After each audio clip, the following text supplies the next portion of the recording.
Perfeito para mim, para você, para a humanidade.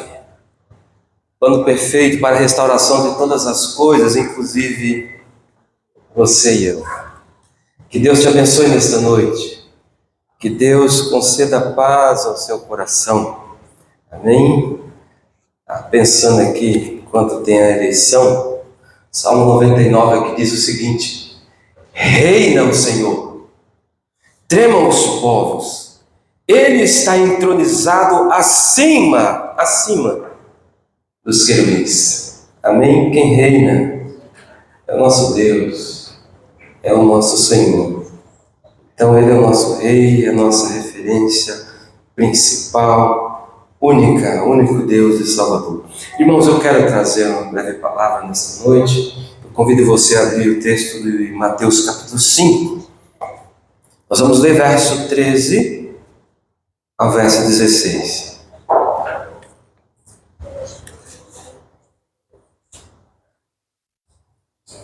Estou olhando aqui que eu estou recebendo um ar aqui na folha. Se puder desligar só a ventilação, eu agradeço. Obrigado, irmã Maria, pela aguinha. Eu disse Mateus 5, capítulo 13. Capítulo 5, verso 13 ao 16. Posso ler, irmãos? Eu não vou pedir para vocês levantar novamente, eles acabaram de sentar, não é? Vamos ler? Tem não? Projetado lá, Mateus 5, 13. Vamos lá, juntos? Eu vou ler em voz alta e vocês acompanham. Vocês são o sal da terra. Ora, se o sal vier a ser insípido, como lhe restaurar o sabor? Para nada mais presta, senão para, lançado fora, ser pisado pelos homens. Vocês são a luz do mundo. Não se pode esconder uma cidade situada no alto de um monte, nem se acende uma lamparina para colocá-la debaixo de um cesto, mas num lugar adequado, onde alumia bem todos os que estão na casa.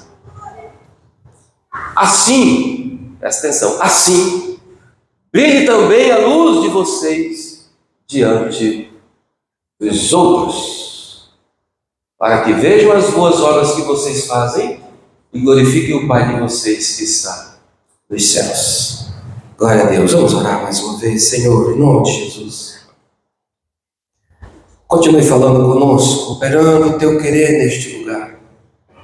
Abençoe o coração e a alma de cada um, em nome de Jesus. Amém, irmãos?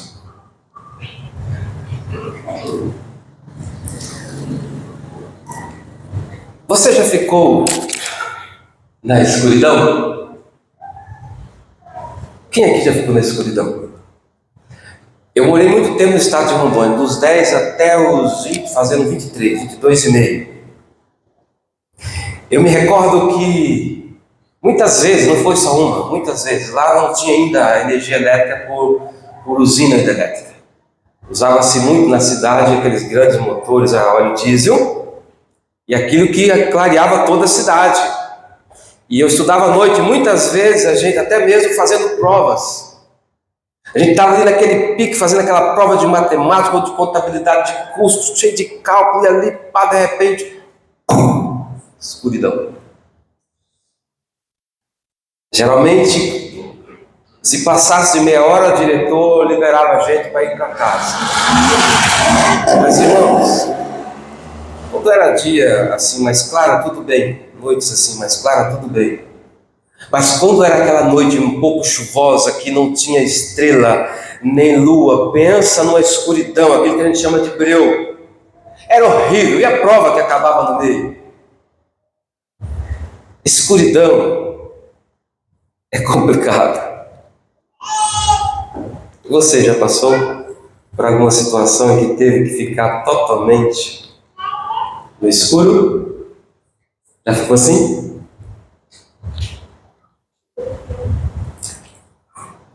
Pensa numa cidade no escuro. É gente, Feijó. no escuro, um dia de eleição, né?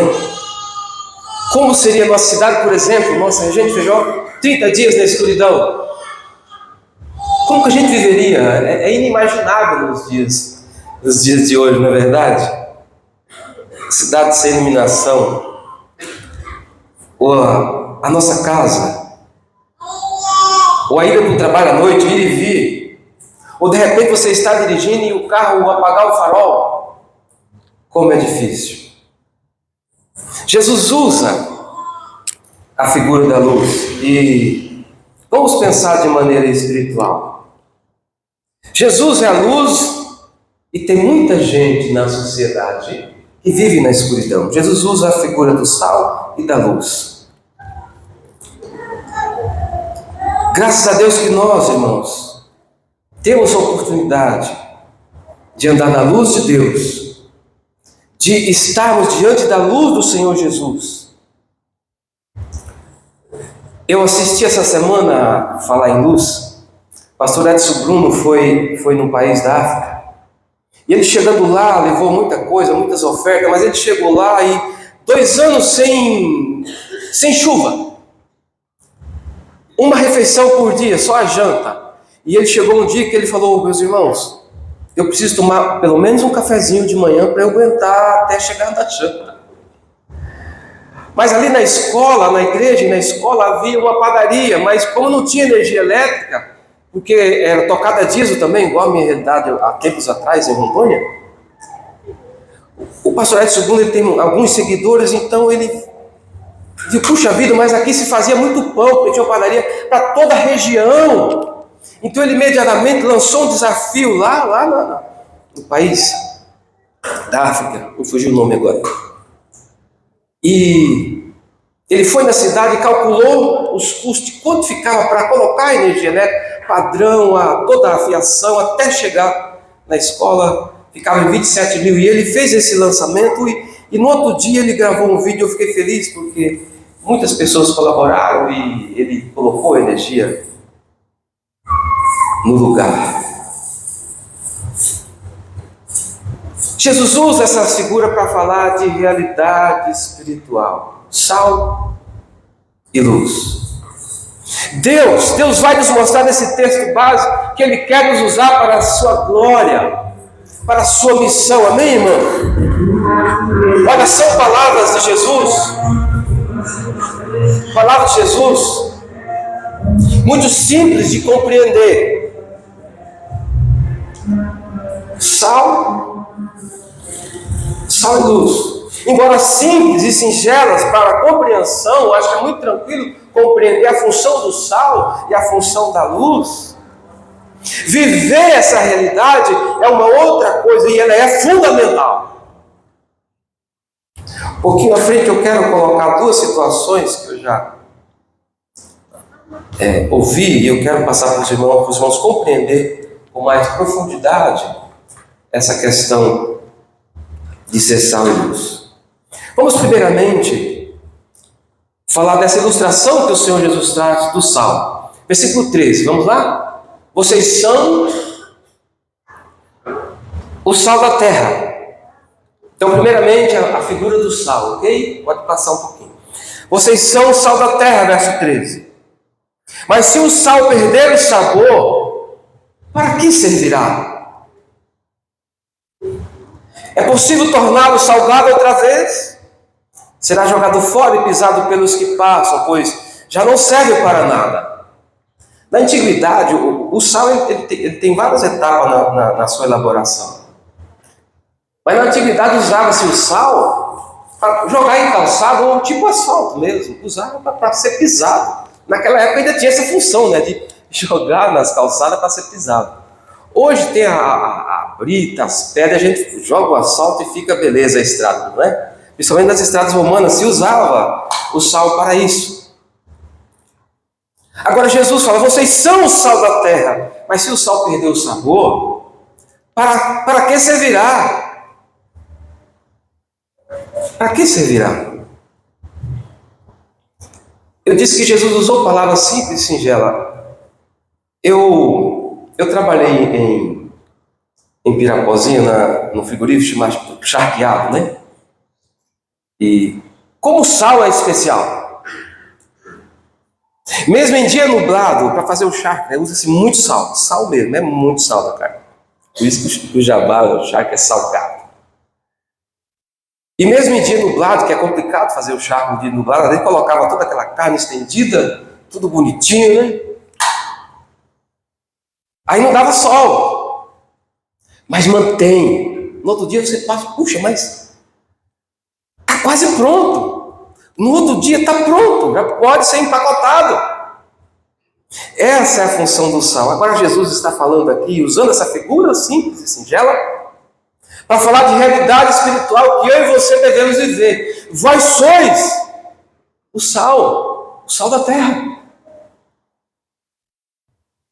Mas esse sal não pode ser sem sabor, não pode ser insípido. Qual é a função do sal, então? Primeira função do sal, vamos um pouquinho para frente, está passando. Dar sabor.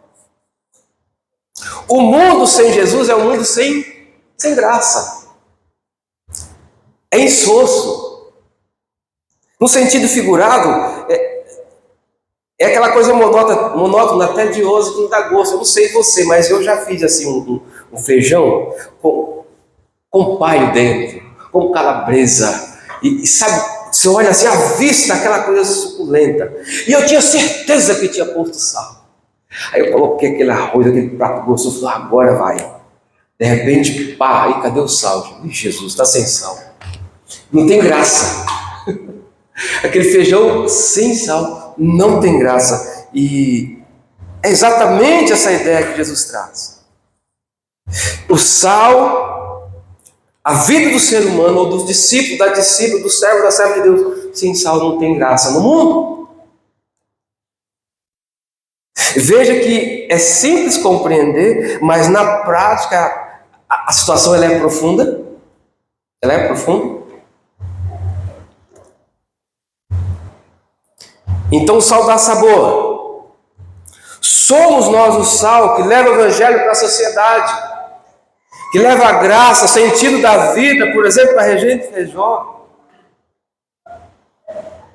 que transmite a palavra de salvação, que leva a vida de propósito para as pessoas. Esse chamado é para mim, é para você e eu. A segunda função do sal é conservar. Falei do charque, né? É conservar. Eu lembro que era criança no Mato Grosso, a gente usava muito o sol para fazer a carne seca. E o sal era fundamental, porque senão não dava, estragava. Então o sal conserva. Hoje temos geladeira, energia elétrica, geladeira, é mais fácil conservar. Mas se você quiser fazer uma carne seca, você precisa do sal, senão estraga tudo.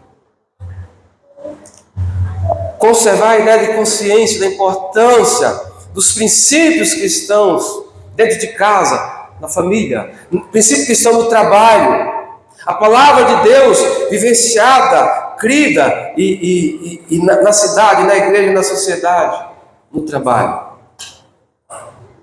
A pergunta é: temos vivido essa realidade de ser sal?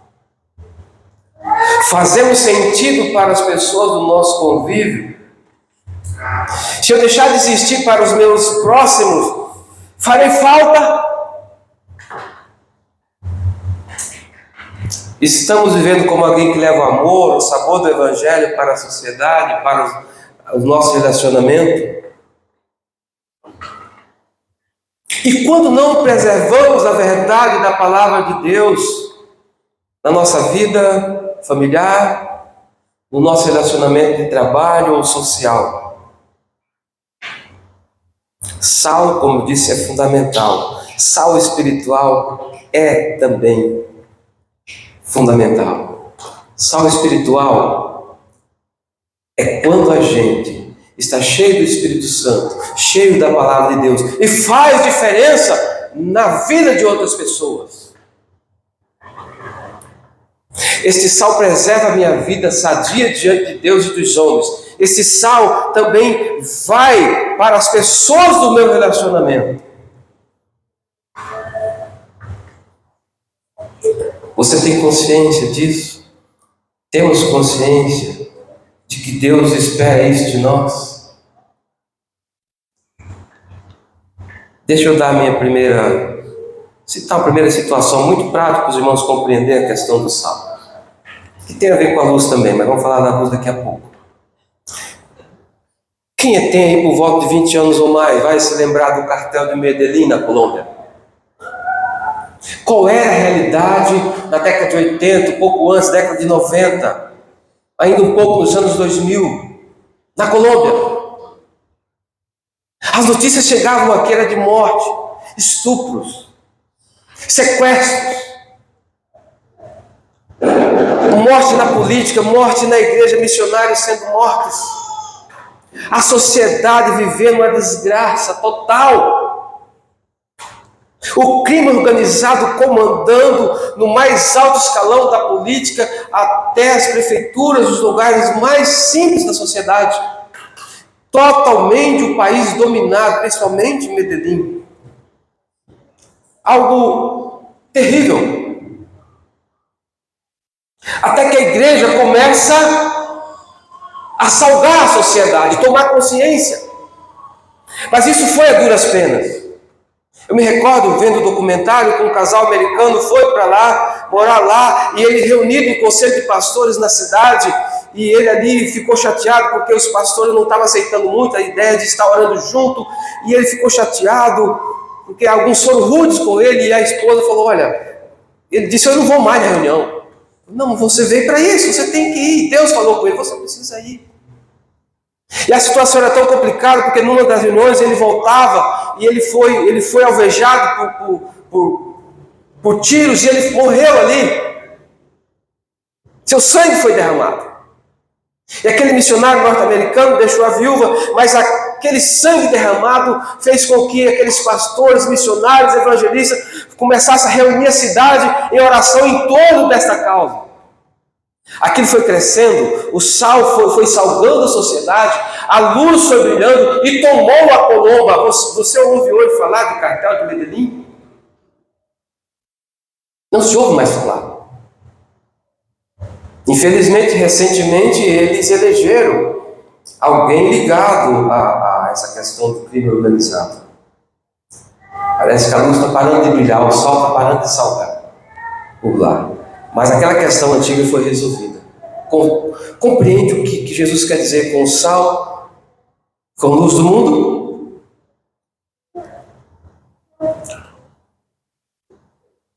Além de Jesus trazer a ilustração aí do sal da terra, ele também traz a ilustração da luz. Vós sois a luz do mundo. Vocês são a luz do mundo. Ninguém, Jesus diz, acende a luz e coloca debaixo do alqueire, uma espécie de cesto. É colocado no alto para brilhar dentro de casa, ou no alto, no topo da cidade para clarear. Não é essa a lógica de Jesus? E Jesus disse, olha, vocês são a luz do mundo. Vocês são a luz. A luz tem, no mínimo, dois objetivos. Primeiramente, trazer direção, orientação. Eu me recordo uma vez eu fui em rancharia, pastor. Eram umas 6 horas da tarde. Mas ficou uma como é que chama? Cerração. Eu me recordo que eu voltava, era por volta de 6 horas, não estava muito escuro, mas aquilo começou a ficar um breu, claro, branquiçado, mas não se via poucos metros da frente. Eu me lembro que eu encostei o carro muito próximo de uma carreta que não conseguia caminhar e estava encostado. Sabe o que ajudou? Como é que chama aqueles negocinhos que ficam no meio da pista, dividindo e no canto? Fala olho de gato, né? Quando a luz batia a luz do farol batia naquele cantinho, a gente via que estava próximo da beirada da estrada ou no meio. Então, se você não podia ir no meio, porque pegava o carro que vinha. Então, tinha aquele olhinho de gato no meio, aquele no canto, aquele era uma bênção. Então, a luz tem essa função de trazer direção. E aliás, aquela pecinha que fica no canto da estrada é exatamente para dar direção. Consegue imaginar a chegada dos navios nos portos sem iluminação, dando direção? O famoso farol. Hoje tem vários instrumentos, mas na antiguidade o farol era fundamental, até hoje é. Certamente sem direção, dará em rochas, dará em pedras, destruirá a embarcação. Então a luz tem essa função de trazer direção. Segunda função da luz é trazer vivência. Imagina a família em uma casa sem luz, vivendo na escuridão. Sem o brilho da palavra de Deus, a família não vive bem, a sociedade não vive bem, não tem direção. Não conseguimos uma interação plena sem a luz da palavra de Deus. A luz traz segurança, a luz traz clareza no olhar e no pensamento. Aliás, lâmpada para os meus pés é a tua palavra, diz o Salmo. Na bênção sacerdotal, o sacerdote em todo o caminhar do povo de Israel, o sacerdote dizia: o Senhor faça resplandecer o seu rosto sobre ti e tenha misericórdia de ti. O Senhor sobre ti levante o seu rosto e te dê a paz. A luz do Senhor, a luz de Deus, era que preservava a nação de Israel. Por isso, na bênção sacerdotal, era dita estas palavras. Sal e luz são as duas ilustrações. A luz traz direção, a luz traz a vivência. Sem profecia, o povo se corrompe, diz a palavra de Deus. Não havendo profecia, o povo se corrompe. Eu falei há pouco de Medellín, na Colômbia. Eu vou falar de uma cidadezinha rapidamente chamada Almolongo. Tamanho de Regente Feijó, América Central. 2 delegacias, sempre cheia de presos, idolatria, adoração a demônios. Uma cidade que era próspera, de repente eles exportavam para os Estados Unidos e para o México a lavoura, principalmente a parte de verduras. Devido a tantos pecados, aquela cidade foi definhando. Mas um dia, os bandidos pegaram um missionário, colocaram um revólver na boca dele, deram um tiro e a bala não explodiu. Aquele homem orava enquanto ele tinha aquele revólver na sua boca. E aquilo deu uma fé profunda nele. Outra ocasião, uma senhora da sua igreja, ou da cidade, não me recordo bem agora, foi desenganada pelos médicos. Tudo estava sendo preparado para o seu enterro. E esse irmão, ele ora por essa mulher. Seu intestino estava parando, totalmente parado já, e estavam preparando a mortalha. E ele ora, e ela revive, ela volta à vida. De repente, a luz da igreja, com esses 2 testemunhos, 2 episódios, a luz começa a brilhar, o sal começa a atingir a cidade. E a igreja começa a sair nas ruas, esquecer as placas, se era Assembleia de Deus, se era batista, se era presbiteriano, e saíam na rua, orava a Deus constantemente, buscando a Deus. De repente, não tinha mais crime na cidade, não tinha mais adoração a demônios. As hortaliças, irmãos, tem fotos, tem dados. As hortaliças ficaram enormes, começaram a exportar para os Estados Unidos, para o México novamente. Aqueles Calhambeque velho caído, eles compraram tudo novo. A cidade cresceu, a cidade prosperou porque a igreja se arrependeu, a igreja começou a brilhar a luz de Cristo, a igreja começou a salgar com o verdadeiro evangelho da paz. Olha aqui para mim. O que Jesus diz? Vós sois o sal da terra, vós sois a luz do mundo. O sal dá sabor e conserva. A luz traz direção. A luz traz vivência. Se você quiser ver esses 2 episódios que eu contei, está no documentário de Jorge Ortiz, Avivamento na Colômbia, avivamento em Almolonga. Tem vários outros episódios, eu citei só esses dois. Uma última ilustração, pessoal, sobre luz. Voltando a Rondônia, já estou indo para o encerramento. Eu estudava à noite, em Alvorada do Oeste. Tinha mais ou menos 16, 17 anos. Estradinha cheia de lama e tinha alguns trechinhos muito estreitos. Mas eu era acostumado a passar ali, mesmo no escuro. Mas eu lembro que eu voltava à noite, mas estava muito escuro, porque o tempo era de chuva. E eu estava correndo muito. Conhecia bem a estrada. Aqueles cantinhos que tinha buraco eu passava tranquilo. Mas aquele dia estava para chover e eu estava apressado. Estava muito escuro. Passo de um lado, passo de outro, aquela estradinha no meio. E eu lembro que tinha um trechinho muito fino, muito mais estreito do que esse tapete. E quando eu fui passar por ali, mas estava muito escuro, de repente uma fagulha de luz, tipo um raio, pum, não foi suficiente aquela fagulha de raio. Brilhou longe, mas foi o suficiente para eu ver uma vaca preta, na minha frente assim, ó. Pensa na freada, aquela virada para a direita. Só um brilho de um raio foi o suficiente para me livrar de um acidente. Eu ia bater naquele animal, não ia saber nem no que eu estava batendo. A luz tem essa função, ela é uma bênção. Questão prática para nós: temos tido sabor para as pessoas ao nosso redor? Temos sido luz para as pessoas do nosso relacionamento?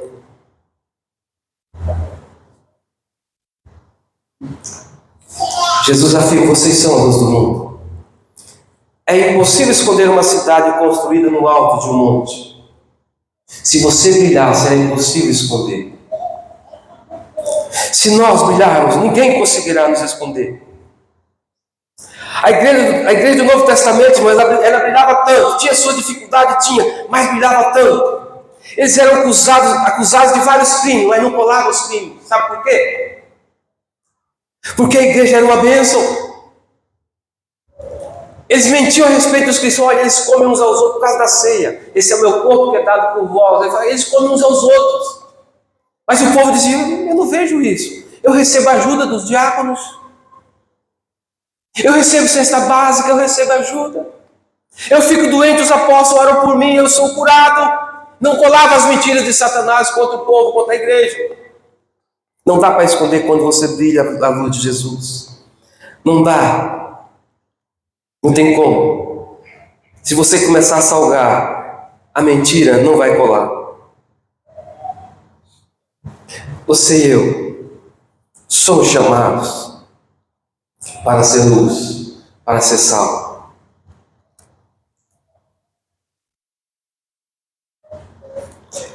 Para ser luz e ser sal é preciso viver o Evangelho da paz. Jesus era o Evangelho em pessoa. Os apóstolos e demais discípulos de Jesus que foram crescendo, brilhava a luz do Evangelho. Tinha esse sal na sua vida. Não somente os apóstolos, mas os diáconos, as diaconisas, servos e servas de Deus, missionários, evangelistas, que foram se espalhando pelo mundo. Salgaram este mundo. Já leu o livro de Atos? Estes que têm transformado o mundo chegou até nós. Era isso que eles falavam. Estes que têm transtornado o mundo, a partir de Jerusalém, chegou até nós. Transtornado para eles, né? Para aquele que precisava de luz e sal, era uma bênção. Penso nas pessoas simples, doentes recebendo a cura. Pedro chegando: não temos ouro nem prata, mas o que temos nós te damos. Levanta e anda. A ressurreição dos mortos, as curas milagrosas, em todos os lugares que os apóstolos passavam. Não dava para esconder a luz. E o sal salgava mesmo. Irmão, não dá para brilhar, iluminar o mundo se a luz de Cristo não estiver em nós.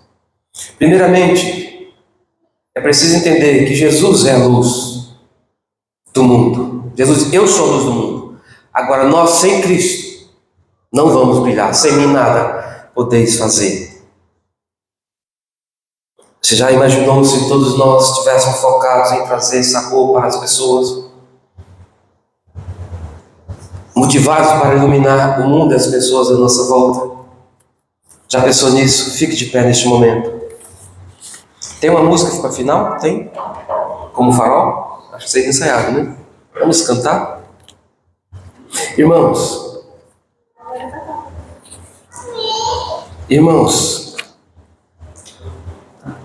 Jesus quer brilhar em você. Jesus quer dar sentido à sua vida. Ele quer dar sentido à sua existência. Pessoas podem ser abençoadas com a sua imposição de mãos, com seu testemunho de vida impactando. Rejeite Feijó precisa de você e de mim. Seus vizinhos precisam de você. As pessoas precisam de nós.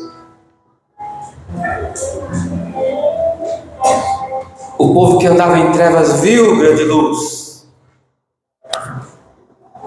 O profeta Isaías diz isso. A luz é Jesus, mas você pode brilhar a luz de Jesus. Vós sois. Jesus afirma categoricamente: vós sois. Vamos louvar.